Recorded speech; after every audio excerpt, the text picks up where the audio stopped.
दोस्त राष्ट्र रहा है और मैं उनके भावनाओं का रिस्पेक्ट करता हूँ।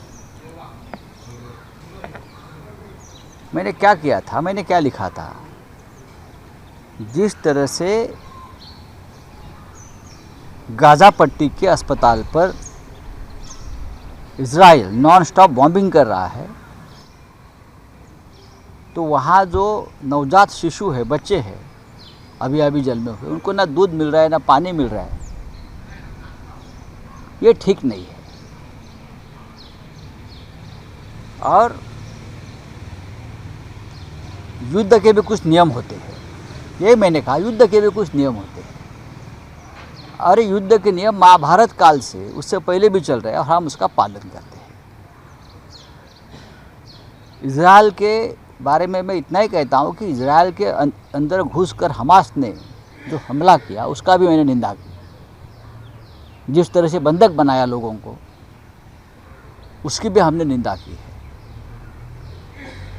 तो गाज़ा पट्टी में बच्ची, बुढ़िया, उनकी माँ, उनको मदद मिलनी चाहिए, उसको नहीं मारना चाहिए। यही हमारी मानवता है, ये युद्ध नियम है। इस बारे में मैंने मेरी टिप्पणी की है। तो अगर किसी को उससे आहत होती है तो मैं क्या कर सकता हूँ। और पूरे विश्व भर में जूस है, हमारे देश में बहुत ही रिस्पेक्टफुली हमने उनको सालों साल से हमारे साथ रखा है। और इज़राइल के बारे में जो हिंदुस्तान की भूमिका है पंडित नेहरू के ज़माने से, वही हमारी है, पूरे देश की है। हमारे प्रधानमंत्री तो जब युद्ध शुरू हुआ तो सबसे पहले इज़राइल के साथ खड़े रहे, बाद में वो भूमिका बदल दी। हमने नहीं। पंडित नेहरू हो, लाल बहादुर शास्त्री हो, इंदिरा जी हो, राजीव गांधी हो, जो हमारी ऑफिशियल भूमिका है इस सरकार की, उसके साथ हम हमेशा खड़े रहेंगे। तो आपने हिटलर की बात की थी। जब बच्चों पर हमला हुआ, छोटे नवजात शिशु मारे गए सैकड़ों की तादाद में, तो मेरी ये भावना रही कि इसलिए तो हिटलर ने आपसे शायद नफरत की होगी, यही था। लेकिन बाद में जब मुझे पता चला कि ये ठीक नहीं है, उससे हमारी जू कम्युनिटी की भावनाओं को ठेस पहुंच सकती है, तो मैंने वो ट्वीट पीछे लिया।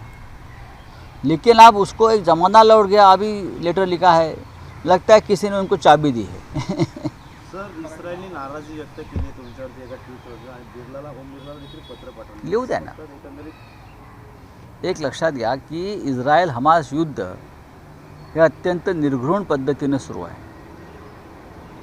युद्धाचे काही नियम असतात. महाभारत कालापासून आपण युद्धाचे नियम पाहतो. त्याच्यामध्ये महिला, लहान मुलं, नवजात शिशु यांच्या बाबतीत काही नियम आहेत. काळोखात युद्ध करायचं नसतं, पाठीमागून वार करायचा नसतो, असे नियम आहेत.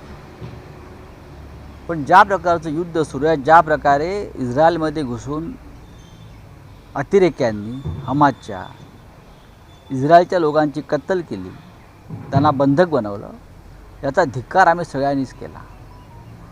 पण त्यानंतर इस्रायलने केलेलं युद्ध, त्यात विशेष करून इस्पितळावर झालेले हल्ले, हे युद्ध नियमात बसत नाहीत.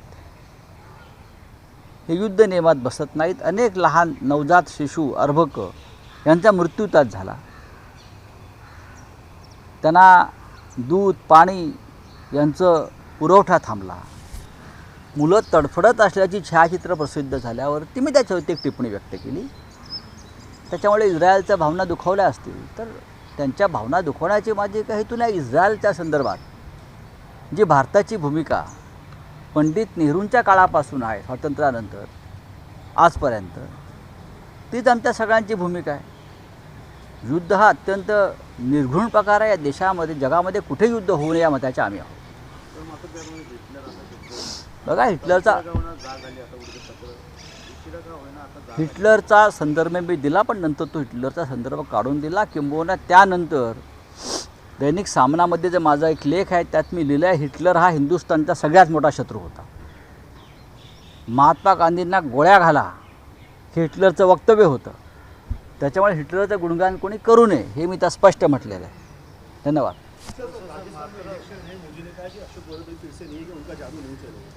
ऐसा कौन बोल रहा है? मोदी जी बोले. अभी मोदी जी बोले हैं, अब मोदी जी का जादू कहाँ कहाँ चलता हम देख लेंगे. अशोक गहलोत तो प्रोफेशनल जादूगर है ना, इज प्रोफेशनल मैजिशियन। हाँ, वो जादू से कुछ भी गायब कर सकते हैं और कुछ भी अपने हेड से निकाल सकते हैं, ऐसा जादूगर है वो। राजस्थान में भारतीय जनता पार्टी का अगर आप स्थिति देखें तो अशोक गहलोत जीत रहे हैं। सर केसरकरांनी पत्र दिलं मला माहित. मुख्यमंत्र्यांना, त्या संदर्भात अनेक प्रकारची